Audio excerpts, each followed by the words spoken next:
Hey, real quick, this video is going to contain some mechanical spoilers for the endgame of Octopath Traveler 2 and Bravely Default 2. I will not talk about any story spoilers, but if you care about mechanical spoilers, this is your warning to jump ship. I've been playing a lot of Octopath Traveler 2 and Bravely Default 2 lately, and it's got me thinking about how traditional turn-based RPGs balance their endgames.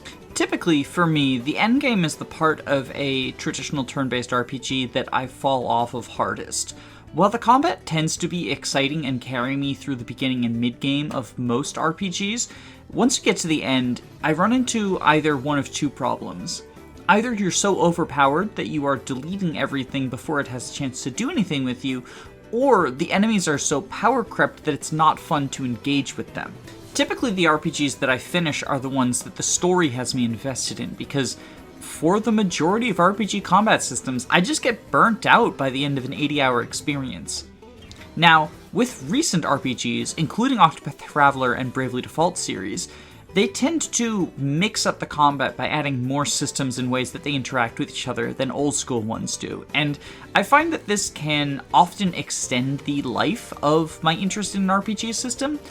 But it's still difficult for a game that lasts 80 to 100 hours to continue to hold my attention until I hit the credits. Bravely Default 2 actually succeeded in this, whereas Octopath Traveler, I'm invested in the story, but the combat has gotten to the point where it is just extremely boring for me. Which is weird because on the surface, Bravely Default 2's combat system and Octopath Traveler 2's combat system have a lot in common with each other. Both involve using a job and sub-job system, mixing and matching these with some passives that you unlock through leveling up these jobs and sub-jobs, and encourage you to find ways to break the game wide open. In fact, I think that the challenges are scaled in such a way that it not only encourages you to break the game, but downright requires it in some situations. Both have a third resource in addition to health and mana called BP, which is generated passively over time and cashed in for large explosive turns. So why is it that the endgame of Bravely Default 2 holds up so much better than the endgame of Octopath Traveler 2? Well, to my mind, there's kind of two main reasons for this. The first one is that the bosses in Octopath Traveler 2 simply don't have the raw HP to stand up to the ways that you are going to have broken the game by then. The mid-game encourages you to mix and match some broken rolls to make up for the level deficits, and then by the time you reach the endgame, those broken rolls are going to be even more broken, but the boss's numbers don't really keep up. Just because it has twice as much HP as a Chapter 3 boss, a Chapter 4 boss is not going to feel twice as tough as a Chapter 3 boss, even if it does have more fun, cool gimmicks, such as stealing a party member from you or preventing you from healing for a certain number of turns. Conversely, in Bravely Default 2, the numbers seem to go up exponentially. This can cause a battle to be a little bit more drawn out than perhaps I want it to be, but if a boss has something like 100 times the max damage I can deal per turn as their max HP, and you're fighting multiple of them in the same battle, you're not going to steamroll them with the most broken build possible. Or at the very least, it'll take you more than one turn to do so. That said, I don't think pumping the numbers would have been enough to save the endgame of Octopath Traveler 2. And that's because, while they do some fun and interesting things with the bosses of the endgame of Octopath Traveler 2, they don't do nearly enough broken stuff to make up for the broken things you can do. By this point in the game, if you combine the correct skills and weapons, you can break the damage cap, ensure that you are stunning your opponent on the first turn, make sure your opponent always moves last, and do all of this fairly effortlessly. This isn't a matter of simply one broken build either. Octopath Traveler offers a number of different broken combinations, and I think that's part of the fun of the game, is it really encourages you to experiment mixing and matching these combinations in order to get to the point where you choose which broken builds you want. Maybe I want to have a super-powered sword attack that deals massive damage, or maybe I want to power up my mage and have them fight 3 times in one turn. Heck, maybe the Resonant Pokemon Trainer is just going to have all of her Pokemon come out and beat up the enemies at the same time. There's a bunch of different possibilities, but in the end, you're dealing large amounts of damage no matter what, and the bosses just, I don't know, they can't stand up to that. The most interesting part of an Octopath Traveler 2 endgame boss fight is deciding which broken build you want to use.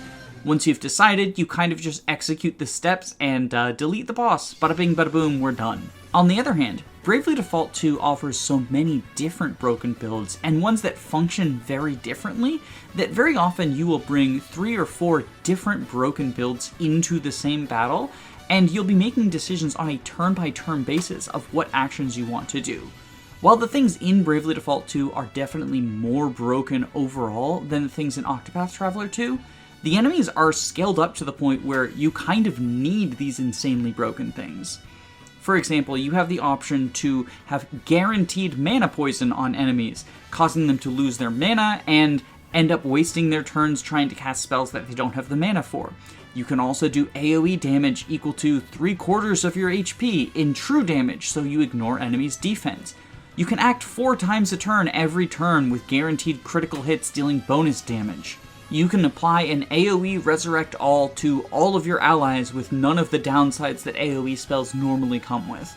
The possibilities are endless, and I feel like switching up your team to address what the boss's strengths are is highly encouraged. Despite the fact that there are so many broken builds, not all of them will work on every boss.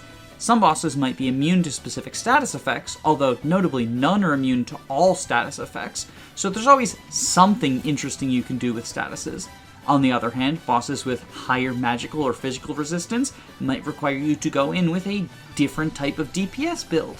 It's also notable that most bosses in the endgame end up having things that seem just as broken, if not more broken, than what you can do. Sure, you can apply an automatic re-revive to all of your allies, but there's an enemy who can revive another boss at full HP if you kill them in the wrong order. And if you want to target this guy down first, good luck, because one of the other bosses in his group is going to automatically guard him and steal the damage you're dealing, no matter what you do. While you can take some very explosive turns, so can every enemy, and it becomes very interesting trying to plan out how your actions are going to change throughout the battle, depending on what different statuses or who's charging attacks, how much HP, BP, or mana all of your characters and the opponent's characters have. The insane HP pools make it so that you can't just power through a fight in 1 or 2 turns by accident, but the insane explosive power of offense makes it so that holding out for a long time becomes a very interesting and difficult tactical game.